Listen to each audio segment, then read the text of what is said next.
recent research, 2/3 of U.S. workers are being denied the adjustments they need on account of their pregnancy.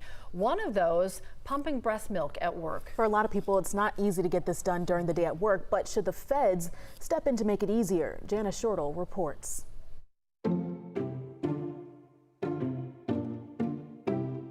Without a family leave policy as a nation, a working mom in America is often stuck with a pretty rotten choice when it's time to clock back in days or weeks after giving birth to a child. They're making that tough decision about whether I stop breastfeeding or return to the job site. It's not that they don't want to, they just don't have the options. That is Tina Sherman. She's with the national group Moms Rising, and she makes that point to make one about legislation that has now passed the House and is sitting waiting for a vote in the Senate. An amendment to the Fair Labor Standards Act of 1938 that would expand access to breastfeeding accommodations in our workplaces. Maybe you're asking, why do we need an amendment?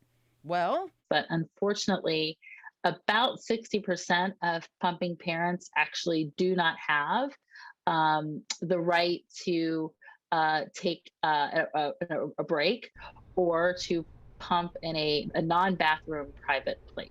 That is literally millions of moms who don't have a private place to go for a handful of minutes to pump breast milk for their child. And not just not private, but at Moms Rising, we've heard from many of our members who say they've pumped in bathrooms, in filthy storage closets, in their cars, just all sorts of places that no one would want to eat in. And so why are we asking parents to be able to pump in those spaces? Some Republicans and Democrats are not settling for why are we asking parents to do that. The bipartisan bill they crafted would require employers with more than 25 staff members to provide time and space for nursing moms. If you're thinking, wait, didn't the Affordable Care Act of 2010 already do that?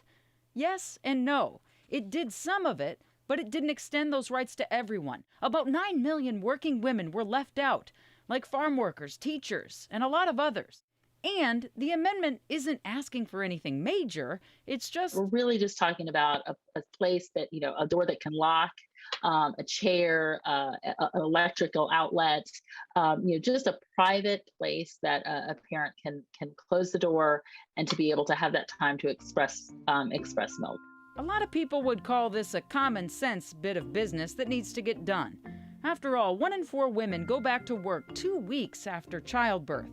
Don't they deserve a place and a few minutes to pump the milk their bodies made for their child?